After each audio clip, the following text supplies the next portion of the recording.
Alors, avec iOS 19.4, Apple a fait quelque chose d'assez dingue.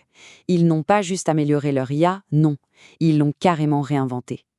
On va regarder ensemble ce qui rend cette Apple Intelligence 3.0 si spéciale. Et tout ça, ça part d'une idée qui est à la fois simple et super puissante. La question c'est, et si un téléphone pouvait se souvenir de tout? Vraiment tout. Imaginez un peu, un appareil qui ne fait pas que vous obéir, mais qui comprend le fil de votre vie, qui anticipe presque vos pensées. Donc non, on ne parle pas juste d'une petite mise à jour, d'un petit patch. C'est une vraie révolution. Parce que Apple a complètement repensé son IA pour lui greffer ce qui lui manquait cruellement jusqu'à maintenant, une, une véritable mémoire à long terme. Alors, au cœur de toute cette transformation, il y a une technologie. Le nom est un peu technique, c'est vrai, mais son impact, lui, est gigantesque. Ça s'appelle le moteur de mémoire contextuel, ou CME pour faire plus court. Qu'est-ce que c'est ce CME? Bon, pour faire très simple, c'est un peu comme si on avait donné un cerveau à l'iPhone. C'est une base de données sémantique qui reste bien au chaud sur l'appareil et qui permet à l'IA de se rappeler de tout.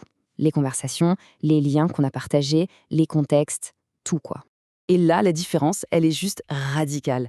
C'est le jour et la nuit. Avant, on avait une IA qui avait un peu la mémoire d'un poisson rouge, qui oubliait tout au bout de quelques minutes. Maintenant, on passe à une intelligence qui peut faire des liens entre des infos sur plusieurs semaines. Regardez cet exemple, il parle de lui-même. Siri retrouve l'adresse du restaurant dont parlait mon frère dans son message de mardi dernier. Une phrase comme ça, avant, c'était de la science-fiction. C'était juste impossible. Pensez-y, Siri doit trouver qui est mon frère, se souvenir du message, comprendre ce que veut dire mardi dernier, et en plus, extraire l'adresse. Eh bien maintenant, c'est possible. En gros, ce fameux CME a 3 super pouvoirs. D'abord, il fait des liens entre les infos, même si elles sont dans des applis différentes. Un email qui mène à un rendez-vous dans le calendrier, par exemple. Ensuite, il apprend les habitudes, sans qu'on ait besoin de lui dire quoi que ce soit. Et enfin, et c'est peut-être le plus impressionnant, il peut orchestrer des tâches vraiment complexes qui impliquent plusieurs applications en même temps. Ok, mais là, on se pose forcément la question de la vie privée. Comment c'est possible d'avoir une personnalisation aussi poussée sans que toutes nos données partent dans le cloud? C'est la grande question.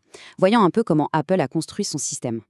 La réponse, c'est une architecture hybride, c'est-à-dire que par défaut, 99% du temps, tout se passe directement sur l'appareil. C'est possible grâce à la puissance des nouvelles puces A19 Pro et M5, et pour les quelques requêtes vraiment énormes, le système peut faire appel à ce qu'ils appellent le Private Cloud Compute 2.0.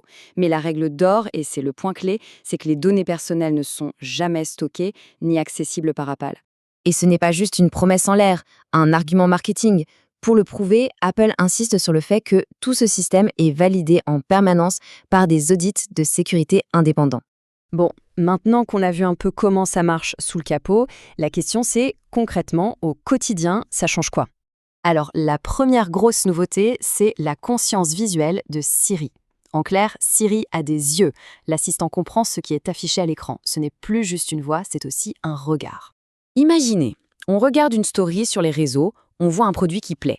Plus besoin de faire de capture d'écran ou de chercher un lien. On dit juste à Siri, ajoute ça à ma liste d'envies. Et hop, c'est fait. Siri voit le produit, comprend la demande et exécute. Le contexte visuel, c'est ça. Ok, deuxième nouveauté, un peu plus fun, plus créative, ça va clairement animer les conversations. C'est la nouvelle génération de Genmoji, la version 3.0.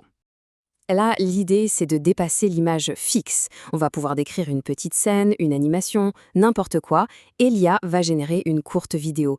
Pensez à un mini-gif animé ultra personnalisé qu'on peut envoyer direct dans les messages. Et pour finir, la troisième grande nouveauté, c'est quelque chose qui va parler à beaucoup de monde. Ça s'attaque au problème de la surcharge d'infos, que ce soit dans les emails ou dans les messages. L'évolution, elle est flagrante. Avant, le système triait les messages en se basant sur des mots-clés un peu basiques, genre urgent, bon.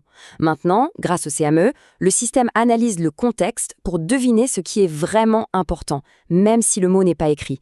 Il va comprendre par exemple qu'un email qui parle d'un changement de vol à la dernière minute est bien plus prioritaire qu'une newsletter promotionnelle.